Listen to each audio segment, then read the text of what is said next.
Welcome back to Investing Talk podcast. We are focusing today on Lithium Americas, the developer behind that huge Thacker Pass lithium project out in Nevada. And our mission really is to cut through all the noise and answer one key question. With all this sudden, massive volatility driven by political rumors, loan talks, is this the right time to actually buy shares in the company? We've dug through a stack of financial reports, news analysis, technical data, all current as of, late September 2025. But hey, before we jump into the analysis, please do subscribe, like, and comment. It really helps us out. And if you want us to look into a specific company next time, definitely leave a comment below. Yeah, this is a really interesting one today because, look, Lithium Americas isn't your typical mining stock right now. Not yet, anyway. It's a development company. Its value, it pretty much hinges entirely on future promise. Yeah. But lately, geopolitics, U.S. critical mineral strategy, that whole angle has completely taken over the story. It's almost overwhelming the, traditional mining fundamentals for now. And that's exactly why these rumors are packing such a punch. Okay, let's unpack that political catalyst then. Because the news nugget driving the recent share price, it wasn't about finding more lithium, was it? It was this, explosive rumor that the Trump administration is actually looking for an equity stake in the company as part of renegotiating that massive federal loan. Right, and it's the reaction that's just, wow, this rumor that the administration wants up to 10%, maybe through no-cost warrants tied to the loan. It caused the stock to surge, 70% after hours on a Tuesday. That's a huge move based on something unconfirmed. 70%, that tells you everything, doesn't it, about the political weight here? Totally irrational, but it signals how critical this project is seen in some circles. And just so we're clear, this is the Department of Energy reevaluating that already agreed-upon $2.26 billion loan for Thacker Pass.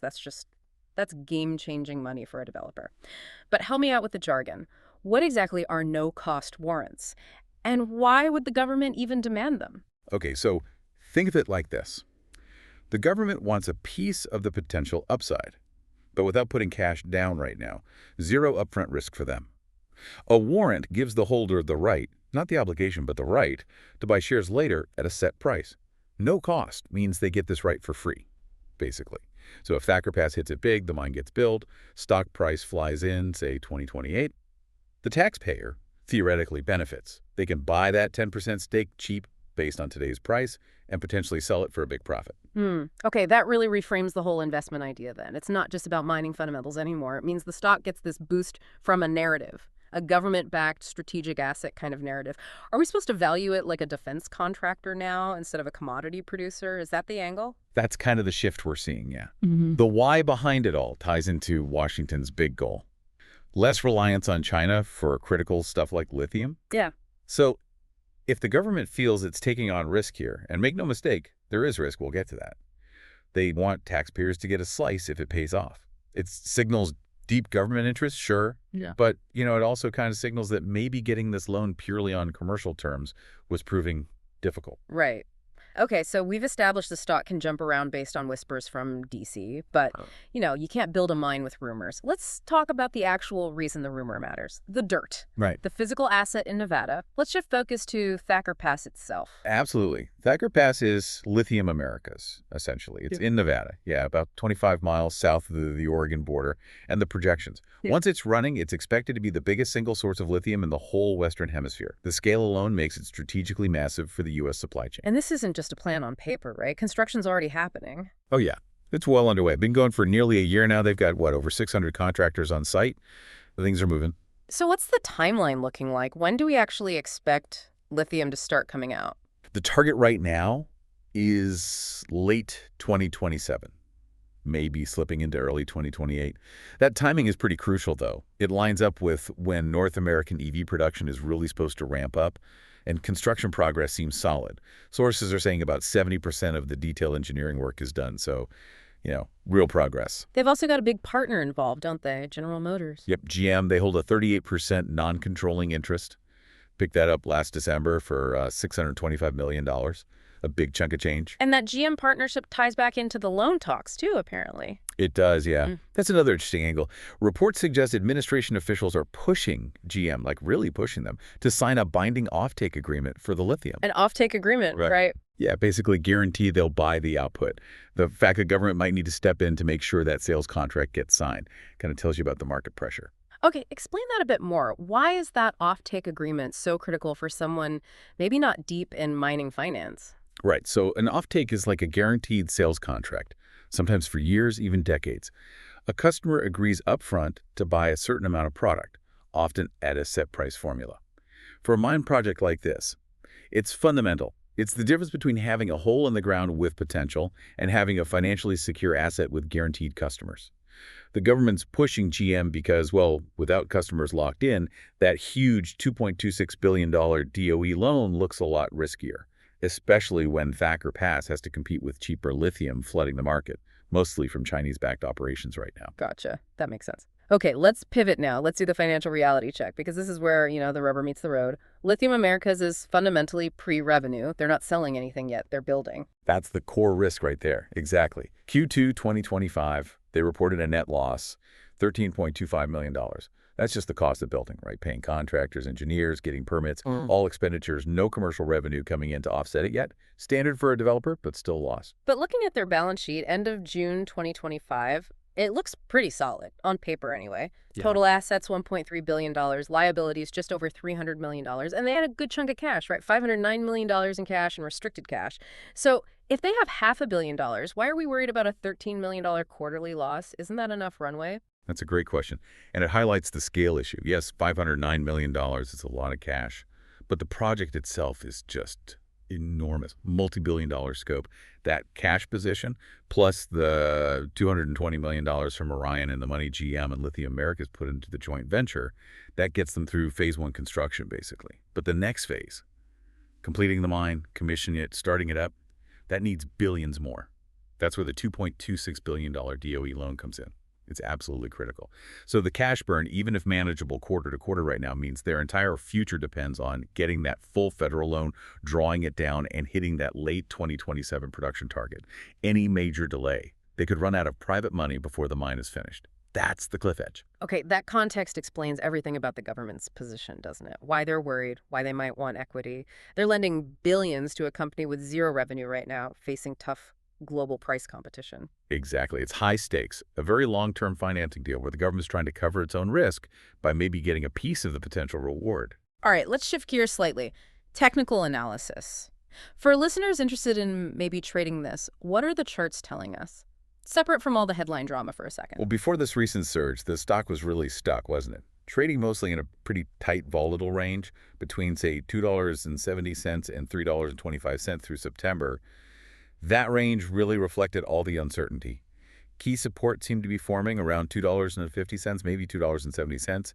If it broke below that convincingly, that would be a pretty bearish signal. And momentum, moving averages, things like that. The 50-day moving average was trending down, hovering around $3.10 or so. That acted like a bit of a ceiling, suggesting short-term selling pressure. Overall, the technical picture looked like the stock was just waiting for either real news on the loan or maybe some clarity on where lithium prices might bottom out. We did see one little positive sign, though, didn't we? An insider buy in September. Yeah, Director Michael John Brown bought 1,000 shares at $2.84. Now look, 1,000 shares isn't massive, but an open market buy from a director, generally seen as a positive signal, someone internal showing confidence with their own money. A small green flag, maybe? A small one, yeah. But let's look outside the company. What catalysts should investors really be watching over the next, say, 3 months? Okay, number one. Q3 earnings report. That's scheduled for October 29th. Standard stuff, but still important to watch cash burn. Number two, and this is the big one, that potential initial DOE loan drawdown. It's expected sometime in the second half of 2025. Assuming these negotiations wrap up soon, that would be huge validation. Right, actual cash flowing from the government. And number three is more mechanical. Yeah. Can move the stock without news. Exactly. Major ETF rebalancing. That's pegged around November 15th. Because Lithium Americas is in several critical minerals and maybe some emerging market indexes, those index funds, they'll be forced to buy or sell huge blocks of shares based purely on index rules, nothing to do with fundamentals. Yeah, that can cause some serious short-term swings in a stock like this. Definitely. Creates volatility. Good for traders maybe, but something long-term investors just need to ride out. Okay, let's try to summarize the key risks then, based on their own filings and just the market reality. I'd say they boil down to three main things, and they're substantial. First, project execution risk. It's a huge, complex build. Delays, cost overruns, they're almost expected in mining. That could push the 2027 start date back.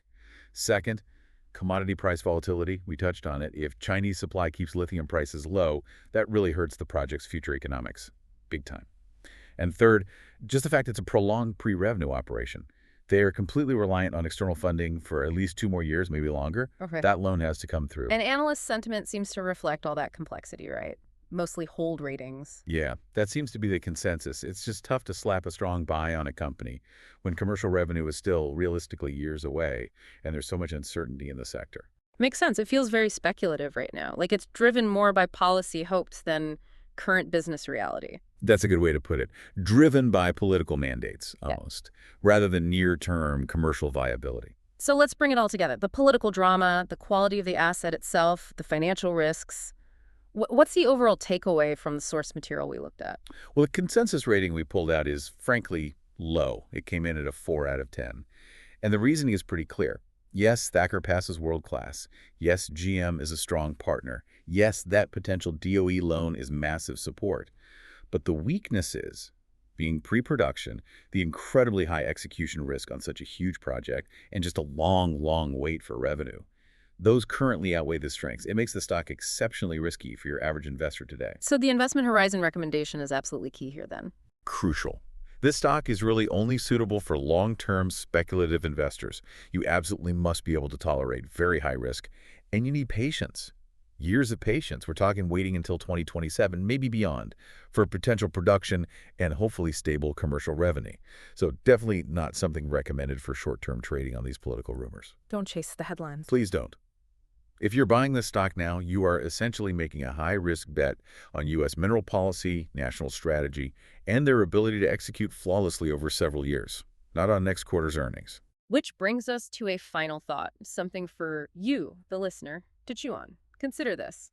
When geopolitical urgency pushes a government to demand an equity state asking for a piece of the future profit instead of just guaranteeing a loan like they might have done before, does that signal the project's security, like we're all in now, the government's a partner, or does it actually signal the project's deep risk, implying maybe it couldn't get purely commercial financing without giving up some ownership?